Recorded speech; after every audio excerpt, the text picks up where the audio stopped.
Okay, so I will do another video again. This one is to replace the original video that I did to create a zipper along the uniform for this character. Okay, using the mesh procedural tool here.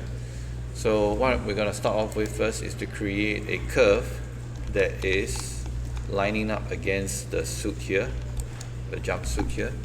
So this is a low polygon jumpsuit. We're going to change it into a live surface by clicking on this magnet here next to the no live surface button. So once it's a live surface, right, whatever objects we'll create will stick onto this surface. So I'm going to create the curve using the EP curve creation tool.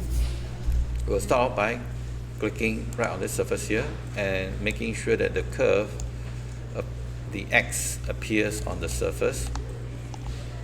Okay, you want to be very careful to make sure that it sticks onto the surface. Okay, in this case, right, when I click, it is actually snapping to another surface, so I'm going to press Z to undo. I'm going to adjust slightly so that it is onto the surface here. And finally, the last control vertex right here, and then I'm going to press enter to finish the control. Okay, I'm going to right mouse click and look at the control vertex and make sure that my curve doesn't have any weird knots going on. Alright, so this one looks good enough. And then now I will exit to object mode. Next is we're going to prepare one of our zipper teeth. So I've created the zipper teeth with the intention of lining them up one by one, but obviously that's going to take too long. So here is the zipper teeth for one side and zipper teeth for the other side. So first I'm going to get rid of the rotations first, and also bring the position back to the origin. Likewise for this one. Okay, and just bring it back to the origin,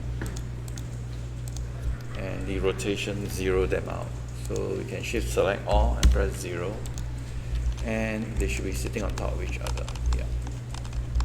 So one of these teeth, I'm going to, in fact both of them, I'm going to scale them down because they are way too big at the moment. I'm just going to scale this down until they are very tiny. Then I'm going to freeze the transformation. Okay, and yeah, and then delete all the history. Right, so now I should have two teeth.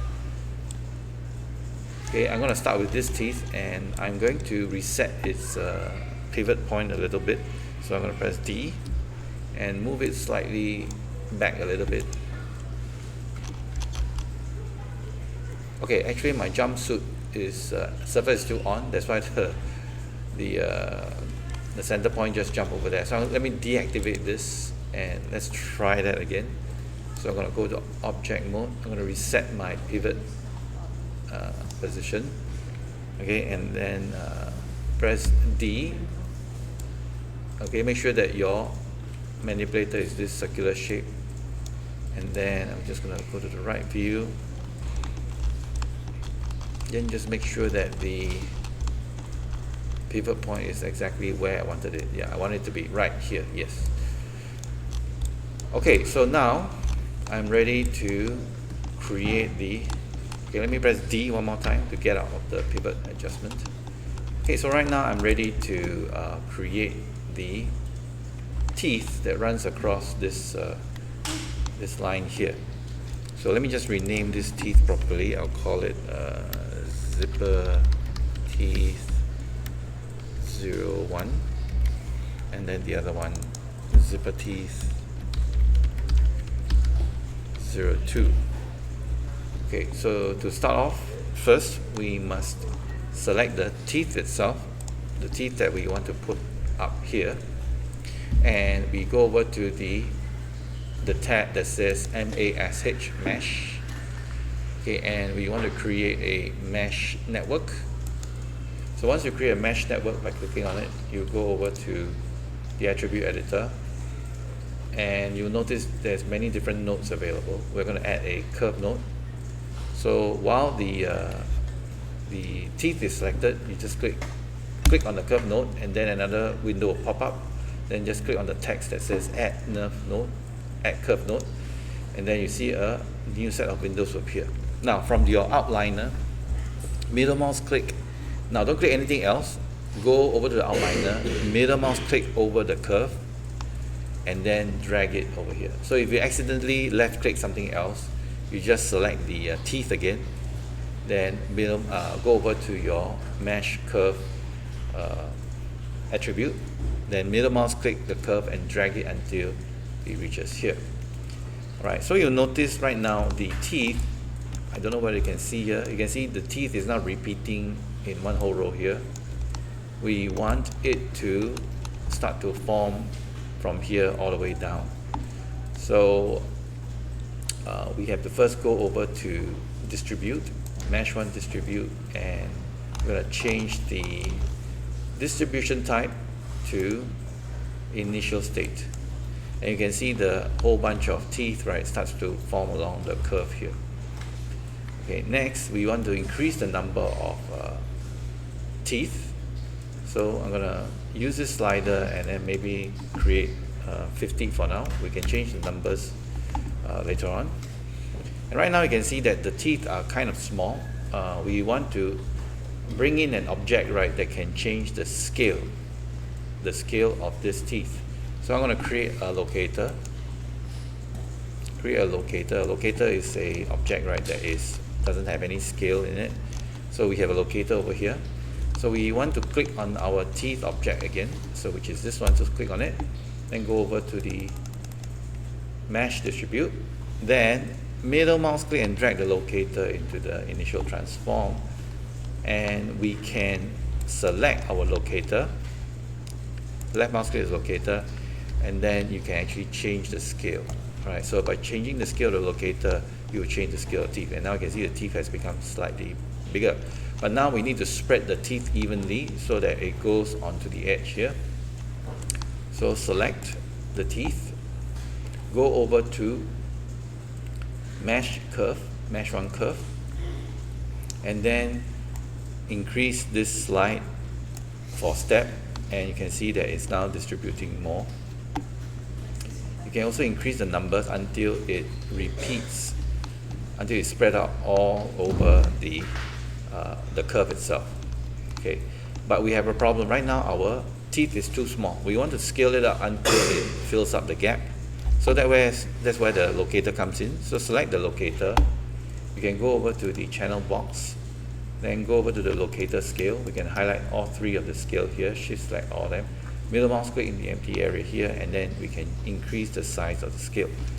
And we have our teeth nicely lined up, but the orientation of the teeth is incorrect. We want the teeth, right, to rotate inwards. So that's where we need to do a special grouping, and again go back to the mesh 1 repro mesh, which is created from the original object, and change some attributes. So we're going to go back to the attribute editor. Okay, and then we're going to go to the section that says mesh 1 repro. Okay, mesh 1 repro, which is this one. Okay, so once we are here, we need to do some grouping changes over to the original object. Now our original object has been hidden. Alright, so it's been changed into this ZipperTeeth 01, and you can see that it's grayed out, so that means it's hidden. That is the original object that's used as a reference for all these objects. So we want to group this object into its own group. So to do that, you press the Command Control G, so it becomes its own group. Okay, now you want to select the Mesh 1 Repro Mesh again, and go back to the Mesh 1 Repro editor. Now, very carefully, middle mouse click and drag group 1, middle mouse click and drag group 1 and drop it over here. Okay, once you have done this, you can select the group and you can rotate the group. Okay, so to make this a bit clearer, I'm going to split this window into 2 panels, into 2 panes side by side. Okay, and so that now the group is selected, and we can rotate the group. And when we rotate the group, we can change the orientation of the teeth. So I can rotate along the x-axis, and there you go. The teeth is now in a good position. and it's in a position that I want. So now you can use the same method to create the teeth from the other side. And should you feel that the size of the teeth is too small, or rather too big, you can always go to locator, select the locator, then use the scale to scale them down. Alright. Now if the chain, or rather the zipper, is appearing to be floating away from the edge, then you can select the curve. Okay, and then go over to the curves. You have to be very careful when you select the curve properties. Make sure they are hovering over the curve. Right now, because I'm hovering over the mesh, I keep getting all these modes. So what I can do is I'll just temporarily hide this, so I can select the curve. Then I can access the control vertex. Okay, and I can temporarily display all first. Show all. Okay, and then I can now grab the curve controls, right, and then just move it down. You can use the cursor key, the down cursor key, to adjust so that it can bring your okay, let me undo that.